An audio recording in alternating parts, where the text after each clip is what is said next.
এই ৭৯তম স্বাধীনতা দিবসରେ ତାର ଉପସ୍ଥିତ ସମସ୍ତଙ୍କୁ ଆନ୍ତରିକ ଶୁଭେଚ୍ଛା तथा शुभ अभिनंदन।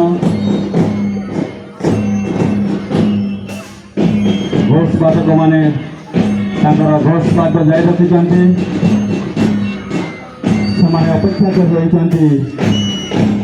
आम विद्यालय प्रांगण में त्रिरंगा पताका को आम अपेक्षित अतिथि एठार पहुंची पताका उत्तोलन करेंगे।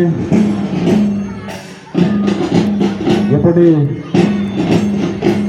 ठीक रोमांचकर लगुच आमर कृष्ण राधा वेश परिधान कर बसी आम सम्मुखें आम शिशु तीन शिशु भाई भौणी मैंने ये पवित्र अवसर आम श्रीकृष्ण जन्माष्टमी उत्सव पालित हम।